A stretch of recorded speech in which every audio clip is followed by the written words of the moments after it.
The text came through at 11:52 p.m., while Madison was asleep beside me, her phone lighting up silently on the nightstand on her side of the bed. My name is Tyler.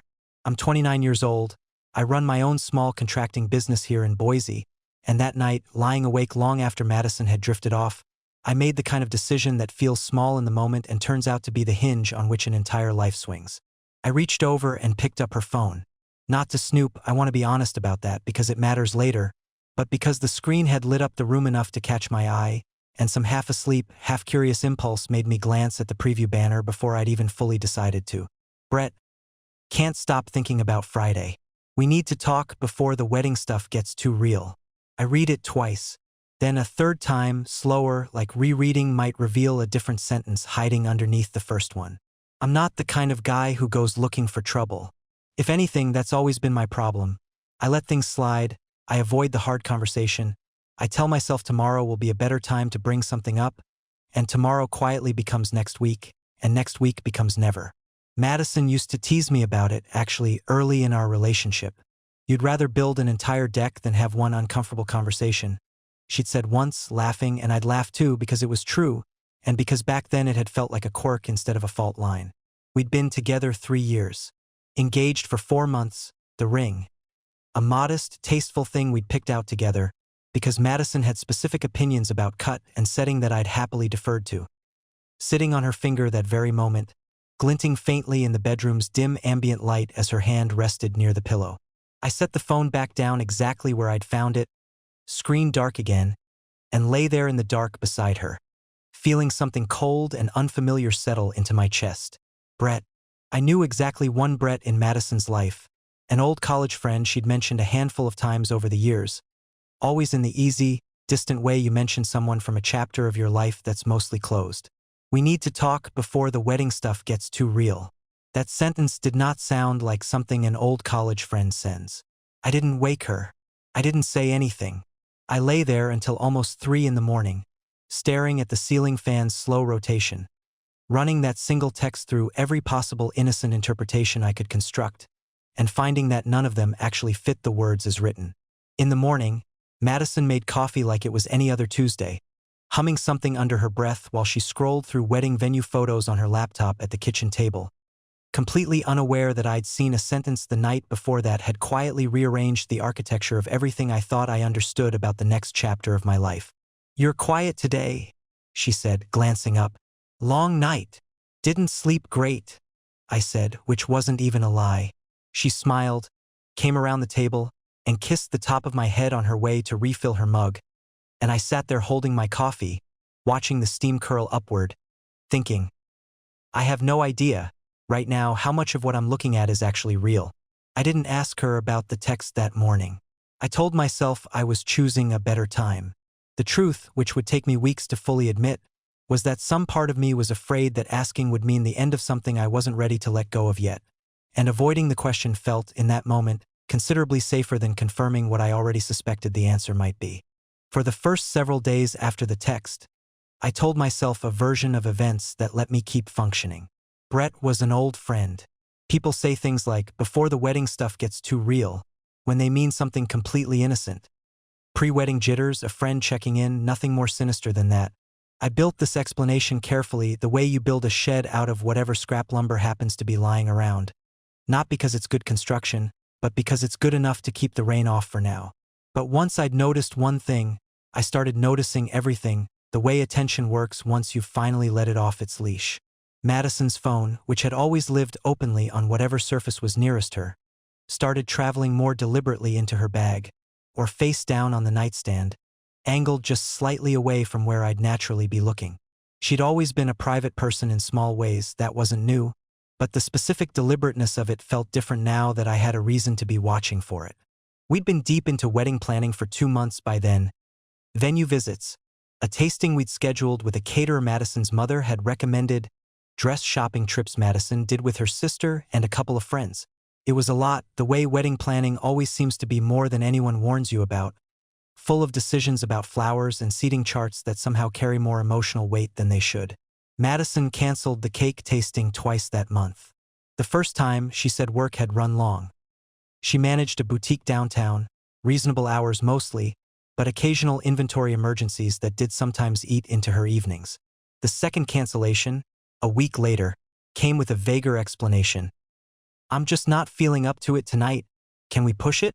I didn't push back on either cancellation. That's exactly the kind of moment where my own tendencies worked against me. I've always been the type to absorb friction rather than name it, to let "we'll figure it out later" stand in for an actual conversation. Looking back, I understand now that avoiding small frictions doesn't make a relationship more peaceful. It just delays the larger friction until it arrives all at once, with considerably more force than it would have carried if I'd addressed the smaller pieces along the way. About a week after the second canceled tasting, my best friend Marcus, we'd grown up together, played on the same rec league softball team every summer since high school, mentioned something in passing that lodged itself uncomfortably in my memory. Saw Madison downtown Friday, he said, while we sat in his garage drinking beers after a game. She was getting coffee with some guy. Figured it was work-related. What did he look like? Marcus shrugged. Tall, dark hair, kind of preppy. Why, you jealous? He laughed, clearly not registering the question as anything heavier than light ribbing. Just curious, I said, and let it drop, though internally I was cataloging the description against the single mental image I had of Brett from a photo Madison had shown me once, years earlier, from a college reunion trip. Tall, dark hair. The description fit close enough to feel significant and vague enough to feel deniable, the worst possible combination for a man trying to talk himself out of suspicion. Madison and I had a standing Sunday morning ritual: pancakes, the same diner-style recipe her grandmother had taught her, eaten at our kitchen table while we half-watched whatever sports were on. 2 Sundays in a row, she seemed distracted during it, scrolling her phone more than usual, answering my questions about the wedding guest list with a kind of distant half-attention that didn't match her usual investment in every detail. You okay? I asked the second Sunday, watching her stare at her phone instead of her plate. Yeah, just stressed about work stuff, she said, setting the phone face down a beat too quickly. Sorry. I'm here. She wasn't, though not fully, not the way she used to be present in our small rituals. I felt that absence the way you feel a draft in an old house, not from any single obvious gap, but from the cumulative effect of several smaller ones you haven't found yet. The next development came almost 2 weeks after the original text, during a moment so ordinary it almost slipped past me entirely. Madison left her laptop open on the kitchen counter while she ran upstairs to grab something, and a notification banner slid down from the corner of the screen. A calendar reminder, the kind of mundane administrative ping most people barely register. Coffee with Brett, 2 p.m. Thursday. Thursday. The same day, I now recalled with a sinking, retroactive clarity that she told me she had a long inventory meeting that ran past 5. I didn't say anything that day either. I want to be honest that the not saying anything wasn't strategic patience at that point. It was closer to paralysis, the specific kind that comes from genuinely not knowing what you'll do with an answer once you have it and preferring, against your better judgment, to stay in the version of reality where you don't have to find out yet. That evening, watching Madison cook dinner, humming along to something on the radio, looking for all the world like a woman with nothing on her mind beyond seasoning the chicken correctly, I had the strange, dislocating sensation of watching someone I knew completely and not at all simultaneously, in the same kitchen at the same time. I called Marcus the following weekend, finally admitting out loud what I'd been turning over privately for almost 3 weeks. I think Madison might be seeing someone, I said, sitting in his garage again, beer untouched in front of me. Or at least, something's going on with this guy Brett from her college days. Marcus's expression shifted from casual to genuinely focused. The guy from downtown I mentioned? Maybe. I don't actually know what he looks like in person, just from an old photo. But there was a text, and a calendar thing, and she's canceled wedding stuff twice now, both times vague about why. What did the text say exactly? I recited it from memory, word for word, because I'd replayed it enough times that it had embedded itself permanently. Can't stop thinking about Friday. We need to talk before the wedding stuff gets too real. Marcus was quiet for a moment, turning his own beer bottle slowly on the workbench. That doesn't sound like nothing, man. I'm sorry. I know that's not what you want to hear. I know, I said. I think I've known since the night I saw it. I just haven't wanted to actually do anything with knowing. That conversation marked a kind of turning point for me. Not because Marcus told me anything I hadn't already privately concluded, but because saying it out loud to another person made the suspicion concrete in a way it hadn't been while it stayed contained inside my own head. Once something is spoken, it's harder to keep pretending it's smaller than it actually is. I started paying closer, more deliberate attention after that. Not snooping exactly, not yet, but the kind of attentiveness I should have been bringing to this relationship from the start, the kind my own conflict-avoidant nature had let me skip for 3 comfortable years. I noticed Madison's inventory meetings had become more frequent over the past month, running later than they used to. I noticed she'd started taking what she called quick calls out on our apartment balcony, sliding doors shut behind her, when she'd never previously needed privacy for any work-related call in 3 years together. The detail that finally cracked something open for me, rather than just adding to a slowly accumulating pile, came on an otherwise unremarkable Wednesday evening. Madison had gone out for what she described as drinks with her sister, and I was home alone, half watching a game, when her laptop, left open on the coffee table, logged into her personal email from an earlier session, lit up with a new message notification. I sat there for a long moment, the same hesitation I'd felt the night of the original text returning in full force. Some part of me still believed, even then, that looking would cross a line that suspicion alone hadn't yet crossed. That there was a meaningful difference between accidentally glimpsing a text banner and deliberately opening someone's email. I opened it anyway. The email wasn't long. It was from Brett, and unlike the text, it didn't leave room for innocent interpretation. I know you said we needed space after last weekend, but I keep thinking about what you said, about not being sure you're ready for any of this. I'm not trying to pressure you. I just need you to know I'm not going anywhere whenever you figure out what you actually want. Last weekend, I scrolled back through my memory of the past several weekends, landing immediately on the one 2 weeks earlier when Madison had told me she was visiting her college roommate in Portland for a girls' trip. A trip I'd dropped her off at the airport for myself, kissed her goodbye in the loading zone, genuinely believing every word of the explanation she'd given me. I closed the laptop exactly as I'd found it, hands not quite steady, and sat in the dark living room for a long time after that, feeling something shift permanently in my chest. Not into full certainty yet, but into a category of doubt I understood I could no longer talk myself out of. Looking back now, that email was the moment I should have stopped accepting every surface explanation and started asking the harder questions directly. I didn't, not immediately. I told myself I needed more than one ambiguous email before I dismantled an engagement over it, though some honest part of me understood, even then, that I wasn't really protecting the relationship by waiting. I was protecting myself from having to act on what I already knew. Madison came home around 11 that night, cheeks slightly flushed from what she said had been way too much wine with her sister, and kissed me hello with an easy affection that, for the first time in 3 years, I found myself actively scrutinizing rather than simply receiving.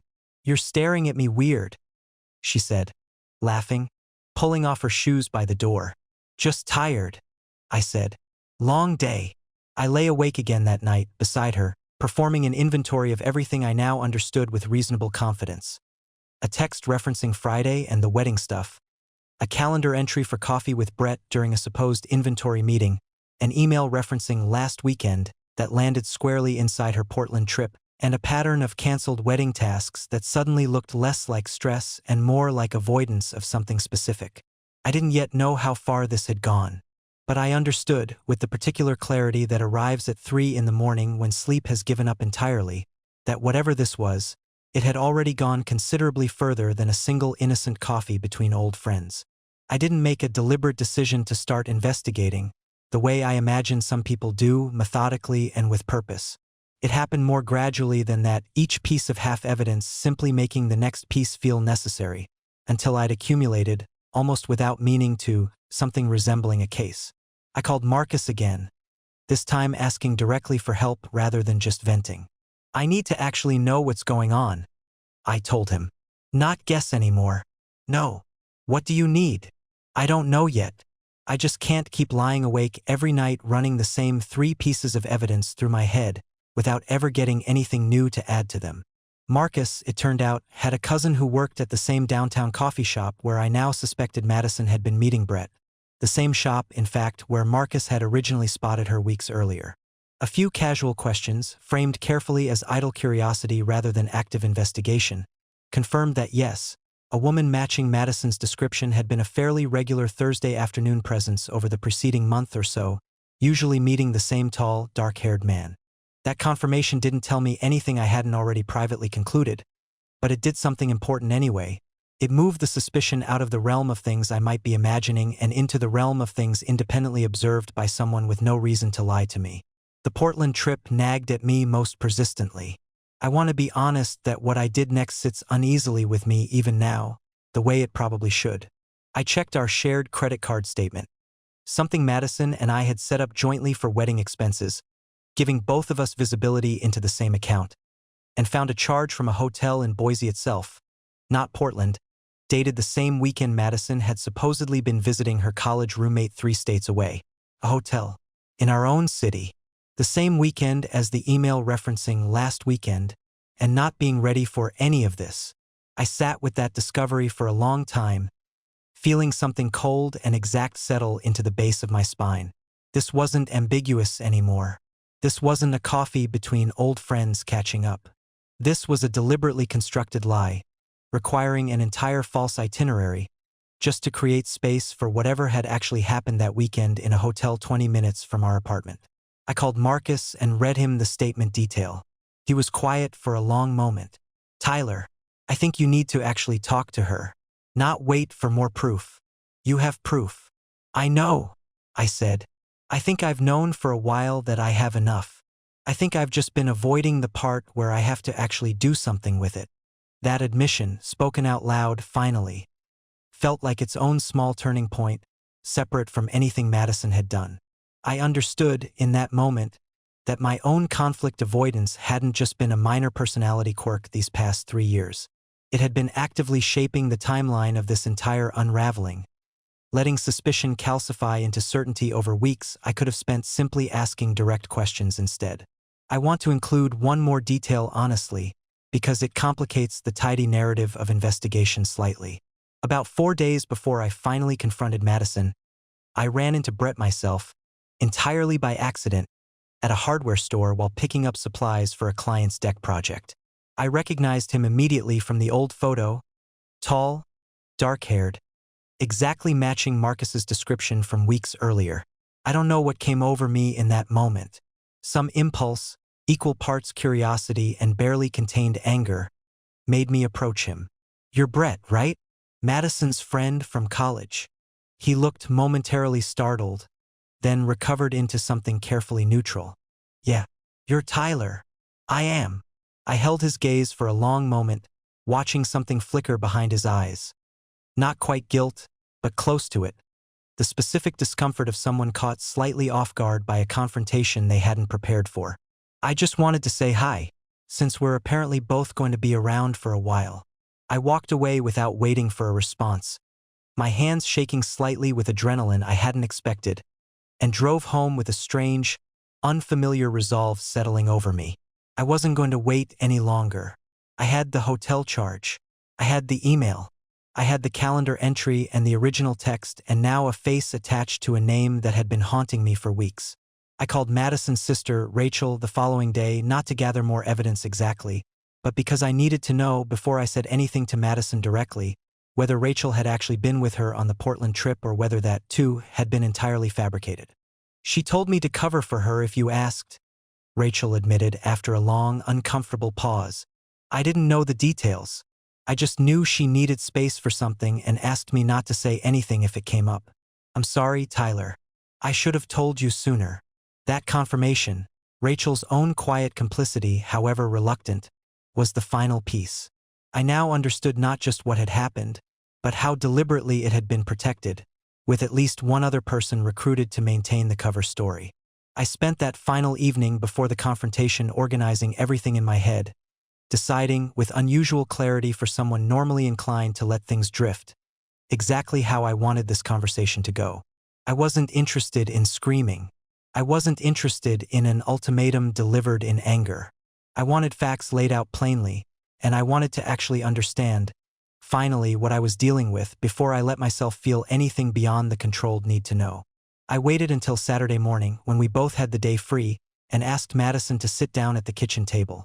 The same table where, weeks earlier, she'd scrolled wedding venue photos while I sat across from her with a sentence from a stranger's text still echoing in my head. "We need to talk," I said, "and I need you to actually be honest with me, because I already know more than you probably think I do." Something flickered across her face. Not quite alarm, more like rapid recalculation. The look of someone quickly running through possibilities of exactly how much ground had already been lost. "Okay," she said carefully. "About what?" "About Brett," I said. "About the text I saw a month ago. About the coffee meetings downtown. About the email that mentioned last weekend. About the hotel charge on our joint card, the same weekend you told me you were in Portland with Rachel, who, by the way, told me yesterday that you asked her to cover for you." Madison's expression didn't crumble the way I'd half expected, half feared it might. Instead, something in her posture straightened, settling into a careful, deliberate composure. "How exactly did you see a text from a month ago? That's not what matters right now." "It kind of does, actually," she said, voice even controlled. "Were you going through my phone? Because if you were, I saw a preview banner light up the room while you were asleep," I said, keeping my own voice level, refusing to let the conversation tilt toward my methods instead of her actions. "I didn't go digging through your phone that night. I did look at your laptop later, and I'll own that. But I'm not here to argue about how I found out, Madison. I'm here because I already know enough, and I need you to fill in the rest honestly." She was quiet for a moment, studying me with an expression I couldn't fully read. Not panic, not yet, something more like careful assessment. A woman deciding exactly how much ground to concede and how much to continue defending. "What do you think you know?" she asked. "I know you've been meeting Brett downtown regularly for at least a month. I know you weren't in Portland that weekend. You were at a hotel here in Boise. I know Rachel covered for you. I know there's been at least one email referencing you not being sure you're ready for any of this. I'm not asking you to confirm or deny pieces. I'm asking you to actually tell me what's been happening, completely, because I'm done getting partial answers to direct questions." Madison exhaled slowly, fingers tracing an absent pattern on the table's surface, and for a long moment, neither of us said anything. "Okay," she finally said, "but I need you to actually let me explain, start to finish, before you decide anything. Can you do that?" "I can do that," I said, and meant it, though something in my chest had already, quietly, started preparing for whatever came next.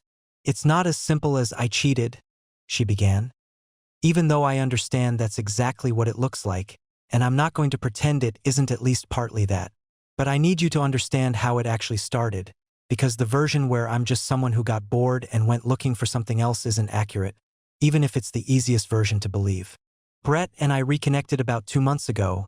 He messaged me out of nowhere, said he'd seen the engagement announcement Rachel posted, just wanted to say congratulations. It was innocent at first, genuinely. We caught up over text a few times, the normal stuff, what are you doing now, how's life, all of that. But somewhere in those conversations, I started saying things to him I hadn't said to anyone, including you, Tyler, about how terrified I actually was about the wedding. Not about you. About me. About becoming someone's wife at 27 when I still don't fully know who I am outside of being someone's girlfriend, then someone's fiancée, and soon someone's wife. I've been in this relationship since I was 24, Tyler. I don't actually know what an adult version of myself looks like that isn't defined by being half of US. I told myself the first time we met for coffee in person that it was harmless, that I was just talking to an old friend who happened to understand a fear I wasn't ready to say out loud to you, because saying it to you felt like it would unravel everything we'd already built. That was the first lie, I think, even before anything physical happened. Telling myself that needing to talk to someone else about this fear was different from needing to talk to you about it. It wasn't different. It was just easier because Brett didn't have a stake in the answer the way you did. The Portland thing, I'm not going to pretend that was anything but deliberate. I knew exactly what I was setting up when I asked Rachel to cover for me. I told myself going into that weekend that I just needed space to think clearly, away from the wedding planning, away from you, away from anyone who needed something specific from me. And then Brett was there too, and I let that happen, and I've spent every day since telling myself a version of events where that weekend doesn't actually mean what it obviously means. The shame of it, Tyler. I haven't been able to look at the ring on my own hand without flinching for almost 3 weeks now. I've started taking it off sometimes when I'm alone in the apartment, just so I don't have to keep seeing it and feeling sick about what I let happen underneath it. I tried to end things with Brett once, about a week after Portland. Told him I needed to focus on the wedding, on us, that this had gone too far. I lasted 4 days before I texted him again because the truth is, Tyler, I don't think this is actually about Brett specifically. I think it's about needing someone, anyone, who could see me as something other than the bride everyone's been planning around for the last 4 months. She stopped there, hands folded tightly on the table, and looked at me with an expression that was equal parts vulnerability and something harder underneath it. Something I couldn't quite name yet, but would come to recognize before the conversation ended, as a kind of quiet, practiced control. So what do you actually want? I asked. Right now. Not the explanation. What do you want to happen next? I want to figure out if there's still an us, she said. I think I got scared and made an enormous mistake, but I don't think it has to mean everything's over. I think if we actually talked about all of this, really talked the way we probably should have months ago, we could find our way back. How long were you planning to keep this from me? If I hadn't seen that text, she hesitated just slightly. I don't know. I think I was hoping I'd figure out how to end it with Brett on my own, before it ever became something you needed to know about. That's not an answer to how long, Madison. That's an answer about what you were hoping. I don't have a clean number for you, Tyler. It wasn't a math problem. It was me trying to survive something I didn't know how to say out loud.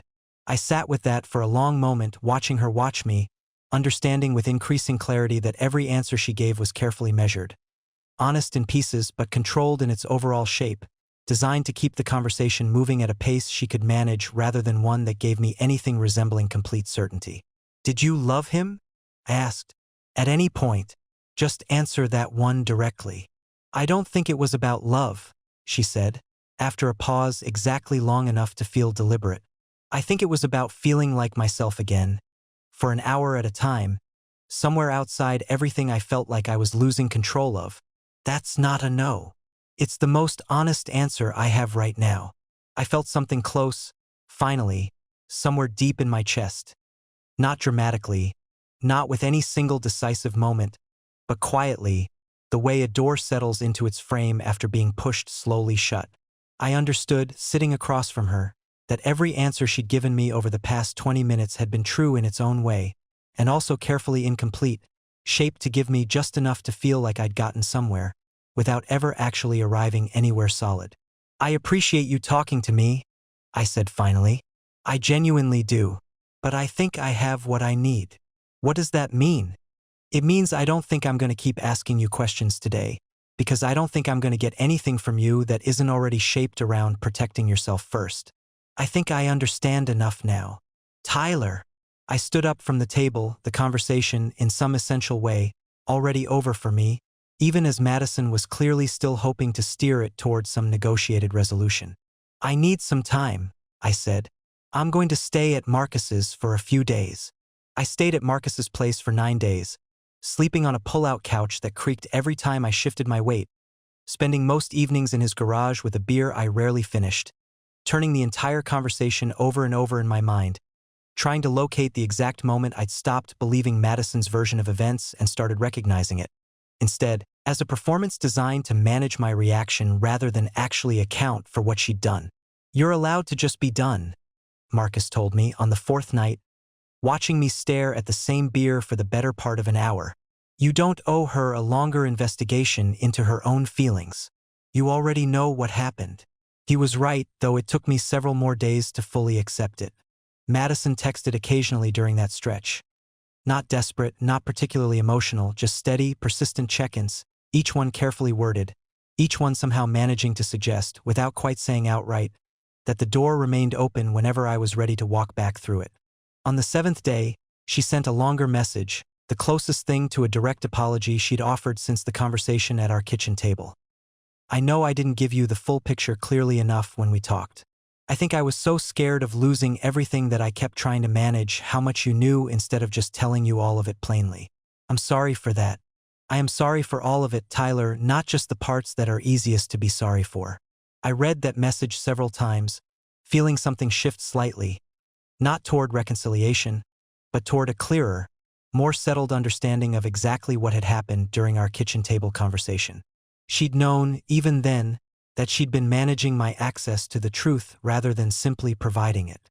The apology confirmed something I'd already concluded on my own, which made it land less like new information and more like a quiet, final confirmation of a decision I'd essentially already made.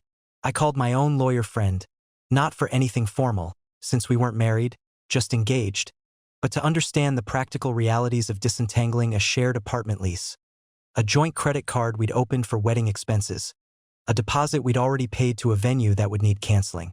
The logistics, it turned out, were considerably less complicated than the emotional unwinding, which surprised me slightly, given how enormous everything had felt just 2 weeks earlier. I moved out of the apartment entirely about 3 weeks after the confrontation, into a small rental closer to my job site downtown, simple and unremarkable in a way that felt, despite its modesty, considerably more like my own life than the apartment I'd shared with Madison had felt in those final weeks. Madison reached out twice more over the following 2 months, once with another careful, measured message about wanting to actually talk properly without either of us managing the conversation, and once, near the 2-month mark, with something that read more like genuine grief than careful strategy. I think I finally understand what I actually lost, Tyler. I'm not asking you to come back. I just needed you to know that I know. I didn't respond to either message. Not out of cruelty and not because I doubted her grief was real. I think by that point it probably was. But I'd spent 3 years building a habit of avoiding hard conversations, letting friction smooth itself over through sheer patience rather than direct confrontation. And I understood now, with a clarity I hadn't earned cheaply, that some conversations don't actually need to happen for closure to arrive. Sometimes closure is simply the decision to stop participating in someone else's unfinished business, even when that business once belonged to both of you. Marcus, true to form, never once said, "I told you so," though he'd certainly earned the right to, given how many small warning signs he'd noticed before I'd been willing to name them myself. Instead, he just kept showing up: softball games, garage beers, the unglamorous, steady presence of someone who understood that recovery doesn't happen in one dramatic conversation, but in 100 small, unremarkable Tuesdays where someone simply stays. I thought often, in the months that followed, about my own role in how long this had taken to surface. Not the affair itself, which was entirely Madison's choice and Madison's responsibility, but the weeks I'd spent quietly accumulating evidence rather than simply asking direct questions the moment my suspicion first formed. I understood, with the particular clarity that only comes after the fact, that avoiding conflict hadn't actually protected our relationship over those 3 years. It had simply delayed every difficult conversation until the difficulty compounded into something considerably larger than any single conversation could have produced on its own. That realization didn't excuse what Madison had done, but it gave me something concrete to actually work on moving forward instead of just something to recover from, a clearer understanding of what I needed to change in myself, regardless of who I eventually built a life with next. About 4 months after I'd moved into the new place, sitting on my small balcony with Marcus on an ordinary Friday evening, he asked if I thought I'd ever date again, eventually, whenever I felt ready. Eventually, I said, just differently than before. I want to actually say the uncomfortable thing the first time it comes up, instead of waiting until it's already become something enormous. He raised his beer slightly, a small, understated gesture of genuine respect, and we let the conversation move on to something easier, the game on his phone, nothing that needed further examining that particular evening. I drove home later that night with the windows down, early evening air moving through the car, and felt, for the first time in months, something that wasn't quite happiness yet, but was unmistakably its own kind of clarity. Steady, hard-won, and entirely my own. The most quietly devastating detail in this story isn't the hotel charge or even the email. It's Madison's own admission that she started taking off her engagement ring when she was alone, just so she wouldn't have to keep seeing it. That single detail reveals something most affair narratives miss. She wasn't oblivious to what she was doing. She was acutely, physically aware of it, every single day, and chose to continue anyway, which complicates any simple reading of her as someone who simply drifted into betrayal without noticing. What this story ultimately illustrates is the difference between an affair born from genuine romantic attraction and one born from identity panic. Madison's own words make this distinction explicit. She wasn't sure the connection with Brett was ever really about love. It was about needing to feel like a person who existed independently of the wedding everyone around her had started planning. That distinction doesn't make her actions less of a betrayal, but it does reframe what kind of crisis actually produced it. Not boredom, not romantic dissatisfaction with Tyler specifically, but a deeper, unaddressed fear about losing herself inside a role she'd agreed to step into before she felt ready. This is where Tyler's own blind spot becomes impossible to separate from the story's larger architecture. His habitual conflict avoidance didn't cause Madison's choices, but it did create 3 years of conditions in which a fear this significant never had room to surface naturally, through ordinary conversation, before it metastasized into something requiring betrayal to finally express itself. Madison admits as much directly. She'd never said any of this to Tyler because doing so felt like it would unravel what they'd built. That's not an excuse for her actions. It's a diagnosis of a relationship pattern that left exactly this kind of pressure with nowhere honest to go. The actual turning point in this story isn't the original text, dramatic as it was. It's Tyler's decision, weeks later, to finally speak his suspicion out loud to Marcus rather than continuing to carry it alone.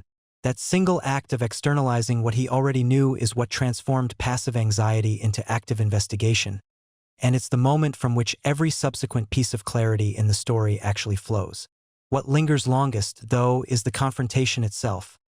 Specifically, the moment Tyler recognizes that Madison's confession, however emotionally genuine in places, was still being carefully managed rather than fully surrendered. Her later apology, weeks afterward, confirms this directly. She admits she'd been controlling how much he knew rather than simply telling him everything. That distinction between honesty offered freely and honesty extracted in careful, strategic portions is ultimately what convinces Tyler the relationship can't be rebuilt, more than the affair itself. What stays with me most about this story is how much space existed, for years, between what Madison actually felt and what she let herself say out loud. She wasn't lying about loving Tyler. She was lying about being ready for the life they were building together, and that fear sat quietly, unaddressed, until it finally found the wrong outlet to express itself through. I think that's worth sitting with honestly. We tend to imagine affairs as failures of love. Sometimes they're failures of communication instead. Two people who built something real, but never built enough room inside it for the harder, messier feelings that don't fit neatly into wedding planning conversations. The lesson here isn't about catching lies faster. It's about creating enough safety early that the people we love don't have to go elsewhere just to finally say the true thing out loud.